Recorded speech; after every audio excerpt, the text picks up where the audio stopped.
청취자 여러분, 안녕하세요. 오늘 5분 경제에서는 전문가를 모시고 보완제와 대체제라는 경제 용어에 대해 이해해보는 시간을 갖겠습니다. 교수님, 안녕하세요. 네, 안녕하십니까? 교수님, 우선 보완제란 무엇입니까? 네, 보완제는 보완 관계에 있는 두 상품을 말합니다. 보완은 모자라거나 부족한 것을 보충해 완전하게 한다는 뜻이지요. 예를 들어 우리가 삼겹살을 먹을 때 고기만 먹는 것이 아니라 상추에 고기를 싸서 먹고 또 술을 드시는 분들은 소주도 같이 마시게 되지요. 이럴 때 삼겹살과 상추 혹은 삼겹살과 소주의 관계를 보완 관계라고 합니다. 그렇기 때문에 보완 관계에 있는 상품은 어떤 한 상품의 수요가 늘어나면 다른 것도 함께 수요가 늘어나게 되지요. 네, 그럼 커피와 설탕의 관계도 그런 건가요? 그렇습니다. 사람들은 보통 커피를 마실 때 설탕을 타서 마시게 되죠. 바늘 가는데 실 간다라는 말처럼 커피와 설탕은 보통 같이 먹기 때문에 커피의 수요가 증가하면 설탕의 수요도 증가하게 됩니다. 따라서 커피 가격이 상승하면 설탕 가격도 상승하게 되는 것입니다. 네, 잘 알겠습니다. 교수님, 혹시 보완제와 반대되는 경우가 있습니까? 네. 보완제와 달리 한 상품의 수요가 늘어나면 다른 상품의 수요가 줄어드는 경우 서로 대체 관계에 있다고 말하고 이러한 대체 관계에 있는 상품을 다른 상품의 대체제라고 합니다. 그럼 대체제에는 어떤 예들이 있습니까? 소고기와 돼지고기야말로 대체제의 대표적인 예이지요. 소고기 값이 올라가면 소고기 소비는 줄게 되고 소비자들은 가격이 저렴한 돼지고기를 더 선호하게 됩니다. 그러면 소고기에 대한 구매력이 떨어지면서 소고기 값은 다시 하락하게 되고 이런 과정을 거치면서 시장 가격이 적절하게 조정됩니다. 네, 그럼 쌀과 밀가루 같은 경우도 대체제로 볼 수 있을까요? 1960년대에 한국에 쌀이 많이 부족해지자 쌀 대신 밀가루를 먹는 분식운동을 했었는데 그런 경우 쌀과 밀가루가 서로 대체제였다고 볼 수 있을까요? 네, 그렇게 볼 수도 있지요. 그 당시 쌀의 대체제로 밀가루가 사용되었던 것입니다. 네, 경제 용어를 쉽게 이해할 수 있는 유익한 시간이었습니다. 오늘 말씀 감사합니다. 청취자 여러분, 안녕하세요. 오늘 5분 경제에서는 전문가를 모시고 보완제와 대체제라는 경제 용어에 대해 이해해보는 시간을 갖겠습니다. 교수님, 안녕하세요. 네, 안녕하십니까? 교수님, 우선 보완제란 무엇입니까? 네, 보완제는 보완 관계에 있는 두 상품을 말합니다. 보완은 모자라거나 부족한 것을 보충해 완전하게 한다는 뜻이지요. 예를 들어 우리가 삼겹살을 먹을 때 고기만 먹는 것이 아니라 상추에 고기를 싸서 먹고 또 술을 드시는 분들은 소주도 같이 마시게 되지요.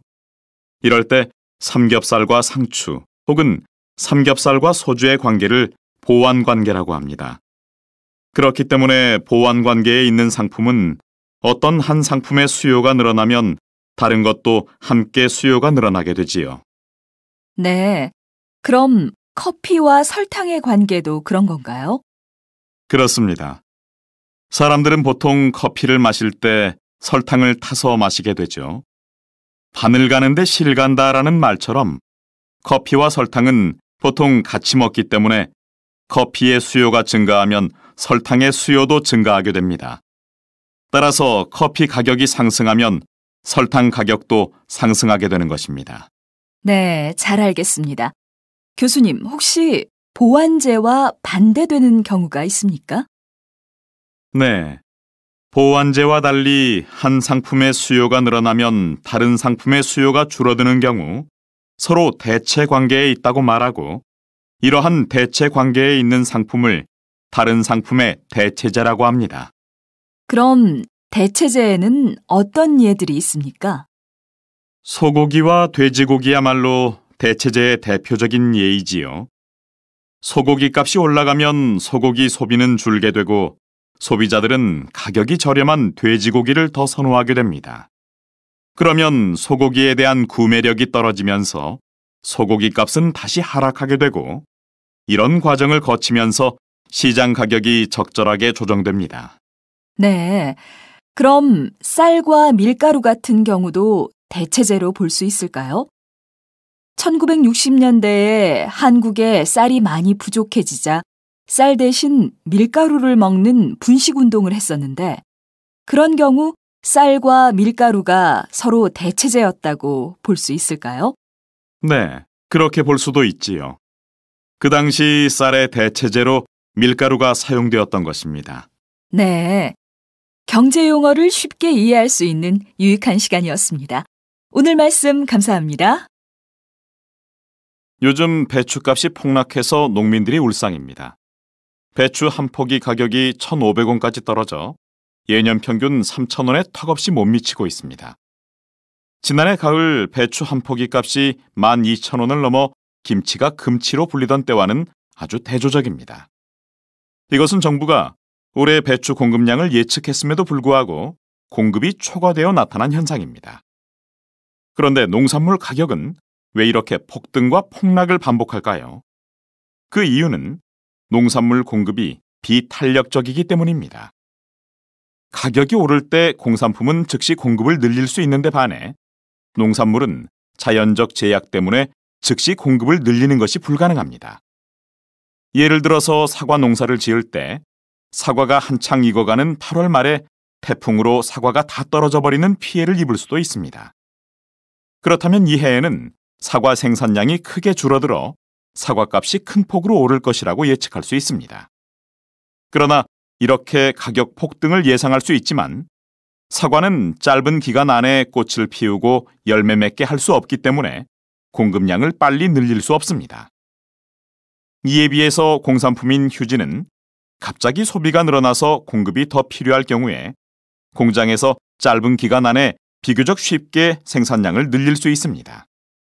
즉, 공산품은 시장의 수요에 따라 탄력적으로 공급량을 조절할 수 있는 반면에 농산물은 공급량을 탄력적으로 조절할 수 없습니다. 따라서 농산물은 수요 공급 간의 시차가 커서 주기적으로 초과 공급이나 초과 수요가 생기게 됩니다. 이런 현상으로 인해 매년 농산물 가격이 불안정한 것입니다. 그러므로 정부는 농산물 가격에 대한 여러 가지 대책을 마련하고 농산물 유통에도 더 적극적인 역할을 해서 물가를 안정시키고 농민들을 보호할 필요가 있습니다. 요즘 배추값이 폭락해서 농민들이 울상입니다. 배추 한 포기 가격이 1,500원까지 떨어져 예년 평균 3,000원에 턱없이 못 미치고 있습니다. 지난해 가을 배추 한 포기 값이 12,000원을 넘어 김치가 금치로 불리던 때와는 아주 대조적입니다. 이것은 정부가 올해 배추 공급량을 예측했음에도 불구하고 공급이 초과되어 나타난 현상입니다. 그런데 농산물 가격은 왜 이렇게 폭등과 폭락을 반복할까요? 그 이유는 농산물 공급이 비탄력적이기 때문입니다. 가격이 오를 때 공산품은 즉시 공급을 늘릴 수 있는데 반해 농산물은 자연적 제약 때문에 즉시 공급을 늘리는 것이 불가능합니다. 예를 들어서 사과 농사를 지을 때 사과가 한창 익어가는 8월 말에 태풍으로 사과가 다 떨어져 버리는 피해를 입을 수도 있습니다.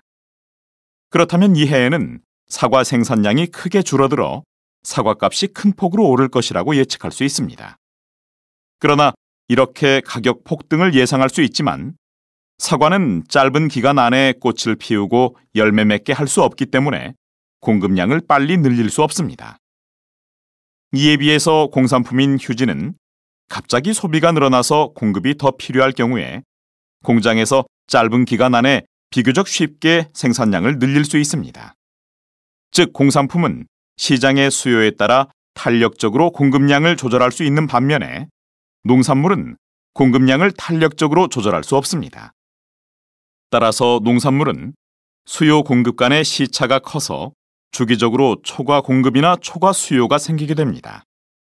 이런 현상으로 인해 매년 농산물 가격이 불안정한 것입니다. 그러므로 정부는 농산물 가격에 대한 여러 가지 대책을 마련하고 농산물 유통에도 더 적극적인 역할을 해서 물가를 안정시키고 농민들을 보호할 필요가 있습니다.